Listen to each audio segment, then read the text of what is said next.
It's my duty, privilege to thank you for coming and to introduce Rolf Kraft this evening. I want to thank you for coming because we spent some time and effort to try to encourage people to come to this, and as we spent our $50 for advertising in order to try to generate an audience, I looked at what the competition was for my ad, and I noticed there were 70 ads of the same size that we were putting in, and the 40 of them were pleading with students to allocate their time in the direction of whatever it was the ad was offering in the way of activity. And I know, of course, that it is a competitive world out there, but I had a firm indication of how many things there are to do. I'd like to introduce Rolf Kraft this evening, a former student, a farmer, a professor at Luther College, an economist, and a state senator. I think that we are fortunate to have this former student of Don Calder's come back and talk to us about a subject that he really dealt with in his PhD thesis. And I don't know, but I seriously believe that he had no idea that he would be considering as from the position he is now as a state senator, the question of how to rationalize or move towards a more logical mix and level of expenditure what we spend in Iowa on public education. I think when he and Don Calder were thinking about how to look at the variation in the cost of teaching students in various curriculum and thinking about how much one of them might add to lifetime earnings relative to another, he had no idea that this would be as prophetic of his activity as chairman of the Ways and Means Committee and the tasks there faced. Rolf was a student here, graduated in 1959 in agriculture business, and he went farming for 2 years and in fact is still a farmer, 7 miles north of Decorah. He got his PhD here in 1968 and became a professor at Luther College the year before. He has finished his first term as a senator from 5 counties in northeast Iowa and is being elected in November. He is unopposed for a second term. I think that the opposition decided it was pointless to put anyone up because they didn't have a chance anyway.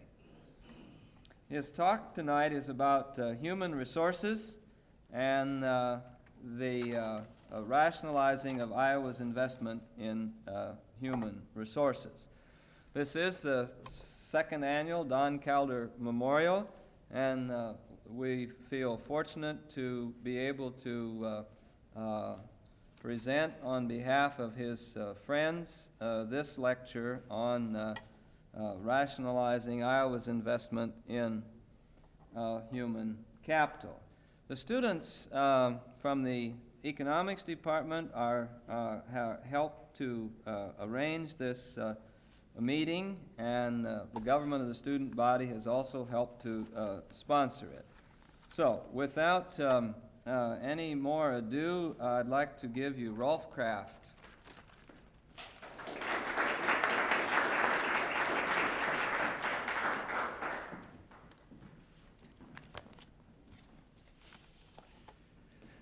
Thank you, Arnold. It's an extreme pleasure to be here tonight and be invited back. Nothing, it appears, really gives you as much enjoyment as being invited back home to present an opinion. And I do consider this sort of an invitation back home. It, in addition to the pleasure it gives, though, it also puts quite a bit of pressure on you to be sitting here in front of your former professors with the shoe on the other foot.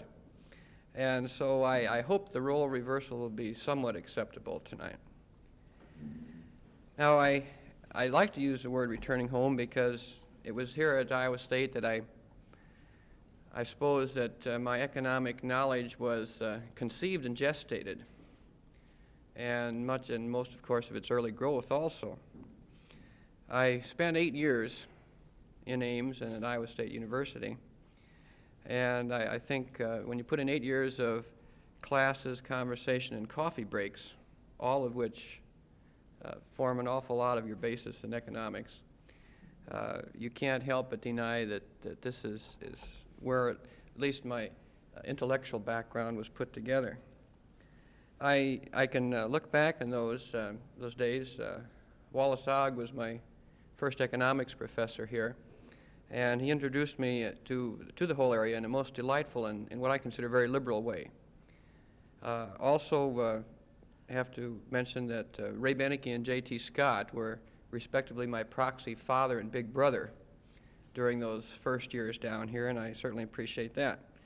And Bill Murray, I was telling him tonight, also had quite an input into my life, not really in the classroom. Some of the things that we did together running around outside the classroom. And I certainly appreciate that very much. And then, of course, in graduate school, it was Donald Calder who alternately prodded, restrained, cheered, and chewed out with whatever kind of particular procedure and advice was needed at any given time. And it was also in his classes that the personal practicality of economics, which I think was my first impression of economics, was blended with the theory to show the avenues available for public policy. And it was also from Professor Calder that the impulsive, very disconnected graduate student, I'm afraid, learned the value of marginalism in private life. A bit more discipline here. I think we can find a slightly better word to use there. I think maybe we ought to rewrite this section, changing just a little bit, and I think there's maybe a better way you can go at getting this particular bit of information. I appreciate that very much. Particularly impressed, he demanded excellent writing and clear organization, in addition to a Durbin-Watson statistic and a correlation of coefficient and some of those other items that were running around here all the time. Also, and I think I was talking to Arnold about this the other night, Donald Calder was also a politician. He dealt with the possible and recognized that marginalism in improving public policy is much more likely to bring about some achievable result than some grand revolutionary reconstruction. He also understood people and personalities, and I recall he represented the economics department in some of the actions that took place on the campus here, and did it very well. He also introduced me, well, in my particular research project, we had to get a lot of, well, I assume the information we got would hardly be available today. Very confidential kinds of information regarding scores, grades, test scores, and so on. And one of the things I appreciated, he understood different personalities, different people, and he would give me advice when I had to get all this cooperation from different people around the college, and he would tell me how to approach this person, which was very different from how to approach this person. And I certainly can still remember that, and how effective he was in understanding the ways that one goes about accomplishing what is possible. I don't believe he was particularly impressed or delighted when I took my job at Luther College, but he did congratulate me on my continued association with Norwegians.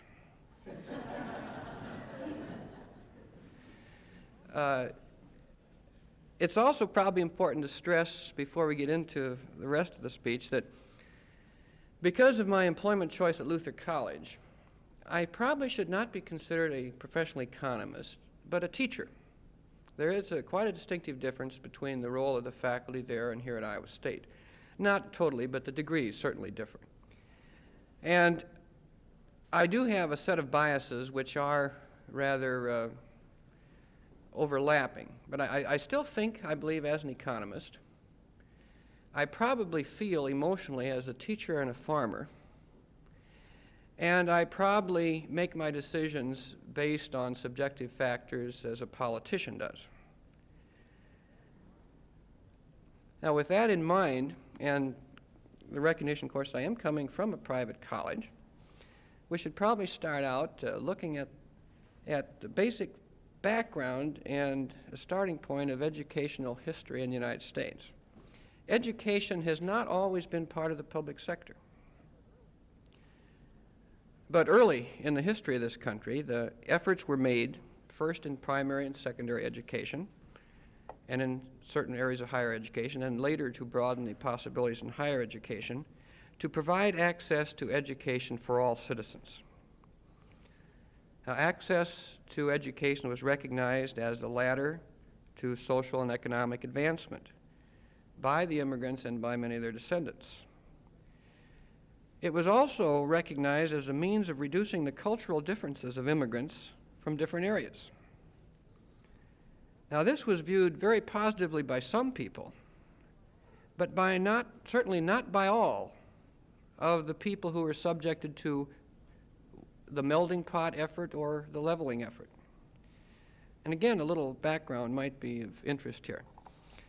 The college where I teach at now was started in 1861. It was started to preserve the Norwegian culture and keep it from being assimilated into the mainstream activities of the country. Norwegian was the language of classroom instruction until 1924. There was a Norwegian language requirement until 1934. And it was only in 1952 that a Norwegian cultural requirement was finally dropped from the graduation requirements. Quite an impressive response to the requirement of uniform public education in the country. Now, I mention this as a background that we now have some recent objections to the leveling effect of public schools. And I want to stress this is not of recent origin, but is firmly based in a lot of the history and has, in fact, quite a bit of historical precedent. Now, early it was evidently recognized that educational externalities existed for efficient government. This blending of cultures and languages into a common base does have a lot of advantages. There are advantages, certainly, to having a similar language, having a basic background of culture and knowledge to draw from. It is going to simplify the governmental process. Consequently, the public support of education was basically justified on three premises. And I'd like to point out that an inherent conflict exists between these premises. First of all, you had the externalities of citizenship, you had the promotion of egalitarian principles, and then you had very much the merit aspect that education is good for you. Now, I want to point out that there is a conflict there, that we stressed egalitarian principles, giving everyone an opportunity. But at the same time, there certainly had to be an impact here in these other two sources, saying that someone else can basically decide what is the best kind of background and proposal for a particular educational program. Now, whether there's actual documentation of this rationale and its potential conflicts, I'm not sure. But we have had some more recent results. Hansen, in his work done in California, for example, questioned and I think pointed out that the very highly subsidized aspect of the California school system actually promoted inequality, at least in the income area, than one would have thought given the premise of open access. I think most economists are well aware that the biggest problem here is still the opportunity costs present the biggest cost of any educational input, and that really very poor people are very reluctant perhaps to to invest those opportunity costs. However, and I think the best basis we have now is the work of Schultz, Becker, and Dennison, who developed the theories and empirical evidence demonstrating the impact of education as the engine of economic growth and increased productivity. Now, I think it's, from my standpoint, it's amazing now that all the growth models that I use in my macro class incorporate educational investment as basically not only the major, but the source of increased per capita incomes. In fact, if public expenditure for education would come under fire today, and it certainly has in some areas, it is probably the economist who holds the brightest light of endorsement for educational expenditures. And I think particularly in a society that puts more and more emphasis on empirical data, I think economists can be very proud of the fact that they're the ones who have basically presented data that shows education does have social and private benefits. Obviously, some of these other benefits, which I'm sure education has, are much more difficult to get empirical and quantitative data on. Now, I concur with most people that learning is the principal and basic resource of society. I think if you had to put it somewhere, that's the place you put it. All of our social organizations have their roots in education and the derivatives such as industry and production, art, justice. All aspects of society basically owe where they are today to the educational investment that has taken place in the past. Economic growth and the increases in wealth by which we define it include far more than the creation of material things. It includes the satisfaction we derive from our lives and our society. Our lives and our wealth will be increased if we can solve any of the problems around us today. Reduction in wars, poverty, decreased racial tensions. If these can be reduced, we have enhanced, I think, the wealth of our society as surely as if we were engaged in material production. And I think that educational investment is crucial to contribute to the solving of these particular problems. Now, I think we're very fortunate in education that the public awareness of wealth other than material wealth seems to be increasing. This is the resulting output mix that we're seeing produced, I think, recognizes that. Maybe in something as trivial as the move that the service sector comes to dominating. Many of the arguments that we've all experienced in the past regarding production versus pollution and such things are probably not really calling production into question in a non-growing society as much as calling attention to the kind of output mix that a particular society should be producing. And I think this is very favorable that this is being recognized by the people, and the choices that we appear to be making certainly reflect much of the input by consumers as to saying they recognize that our wealth can be enhanced in many avenues rather than the ones that we have traditionally considered. Well, with that background, and facing directly up to the question of how do we evaluate the resources of Iowa's commitment to education, how do we rationalize the very large amounts of money that we invest in this area, both public and private, I rather broke down what some people call the educational industry into basically three industries. And the first one I broke it down into is basically primary and secondary schools, not higher education, not the tech schools. And I think most of us have been familiar with this industry, and I decided that we studied it in Principles of Economics, and the actions of the industry and the results of the industry are what we would predict from the textbook example of a monopolistic industry. The form of subsidies in education we use now in Iowa, one is, first of all, one is compelled to invest to a certain degree in education.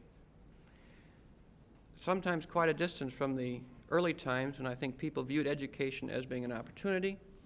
We now, very minor, admittedly, but very persistent, we have people who are opposing the compulsion that society has said you must go to a school of a particular type for a certain period of your life.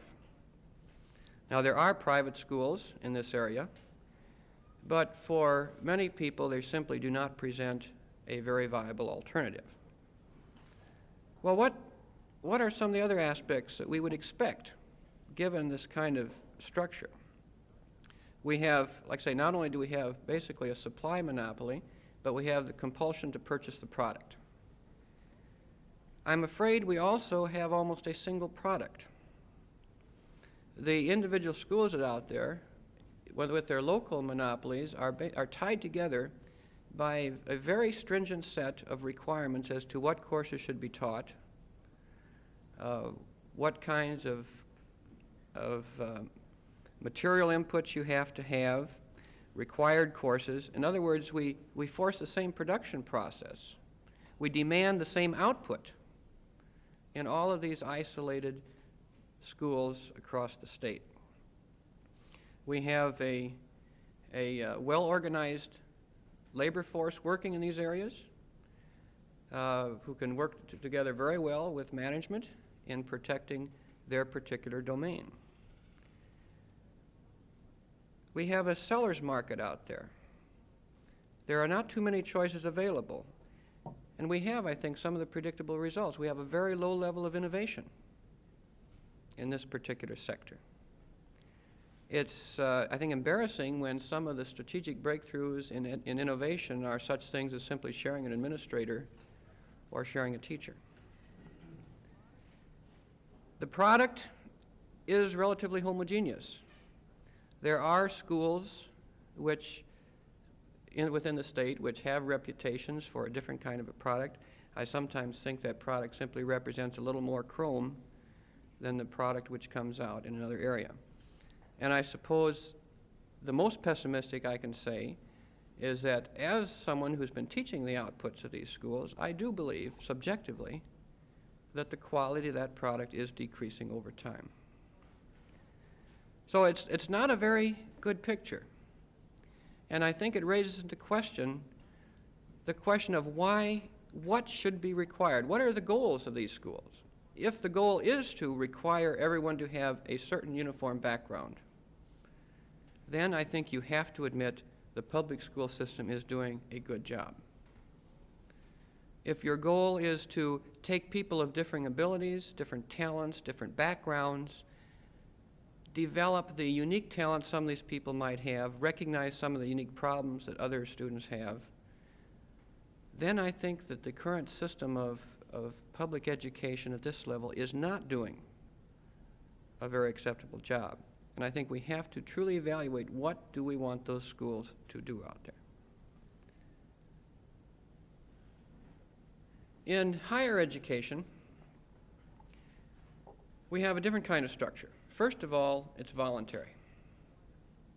It requires more input, both financially and otherwise, than does the preceding sector. And we have basically an industry which our textbook would probably call an industry of monopolistic competitors out there. We were talking earlier this evening. The textbook examples of monopolistic competition, I believe, says lots of advertising. When I graduated from college 25 years ago, one college contacted me. My son will graduate from high school next year. I assume over 100 colleges will not only contact him, we have at Luther College salespeople on the road, drumming the bushes. We invest heavily in packaging, marketing, and selling this whole particular product.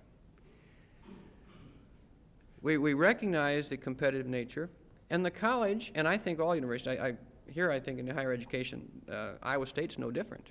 There have been definite changes in the way one approaches potential students in the last few years.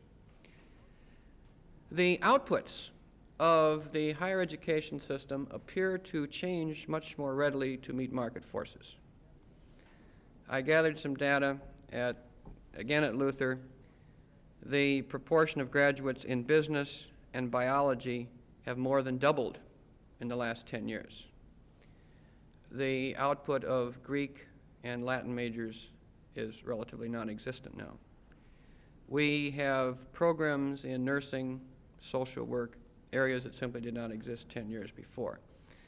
But a typical, perhaps not efficient, particularly we had a big debate over nursing is a relatively technical area for a private liberal arts college to get into. And we'll say a little more about this later, but this is traditionally the kind of area we have not gotten into. But basically it represents a response to a very competitive market situation. We recognize that. I have done research work. Some of the most interesting research work I did was using my background as an economist, developing recruitment techniques. I just borrowed, I took a marketing book off the shelf and used some of my statistical background, and we analyzed where the college drew students from, and I simply whipped off a few regression equations, and it's, and using that, said Des Moines is a market we're not tapping. La Crosse is a market. Stay out of Sioux City. And it's amazing the kind of resources which are going into this area now. We work very hard at it. We also work very hard. I put together a demand curve for Luther College services. Terribly elastic. I didn't like to see that. But we said, what can we do about it? Now here's a place the college did take some of my advice in recruitment and where to spend their money and where to try and drum up more students. Rather interesting, of course. We work in Norwegian Lutheran areas. And then our next best areas are Catholic. We break this all down. It's rather amazing how one could work this out. Another area, we're worried about retention. Once we get someone buying our product, do we want them to switch to another product? No. We invest heavily then in retention. Now, this brings up another area which, by following the paper and sitting on some committee meetings, is certainly not unique to the private colleges either. More and more, we sit here in economics, we talk about this investment good in education. We've got to recognize, and I think the colleges already have, that this is also a consumption good in the short run and is a long-lasting consumer durable. If you look at a fee schedule, how much of that fee schedule now are concert fees, athletic stadium fees, student services? Again, using the examples I'm most familiar with, by far and away the most rapidly growing component of our budgets are student services. We put considerable more resources into job placement, housing, counseling, even medical services than we did several years ago. And I think this draws attention to the fact that higher education, and I don't think it's much different here at the state universities, those are the fast and growing areas. We are selling a consumption good also. And I concur, and that's not bad. It's no different than investing in parks and recreation. But I think we should recognize that, and I think take it into account when we look at the pricing structure, that we are selling not only investment good, which presumably, and which I concur, does have externalities which justify public subsidy, but a large component of what those resources are buying is a very positive consumer good for the people who are purchasing it. We've also had we've had a situation in higher education where the supply of facilities has increased faster than demand. Now, Iowa is very fortunate here. We still have this to some degree here, but nowhere, we don't have the situation that Minnesota, Wisconsin, some of our surrounding states have, who invested in the last 20 years in entirely new university systems. Buildings which once in place required getting the students there to keep them going. But what has been the result of this? It's been lower costs, and the data shows that after increasing quite dramatically during the 60s, the real cost of higher education has consistently been decreasing since 1970. Now, that's good for the consumers. For those of you in the audience who are the producers of this good, that's not so good because your take-home pay has not kept pace with other sectors. It's rather interesting to note if you run this with the high school and the secondary and primary sectors, the real cost of that education has not decreased in the last decade. Now, one may view this as a market of expansion and contraction in two separate areas and a reduction of scale, perhaps, and economies associated therein. But I think we should recognize the fact that we have provided higher education for an increasing number of students at a decreasing real cost now for over a decade, whereas our real costs of secondary and primary education have still been increasing, certainly not to the degree they did earlier, but they are relatively flat rather than decreasing here on. Now, it's rather interesting to talk this way about higher education. I frankly, as a value judgment, think it's very good that we have this kind of competition. I think it makes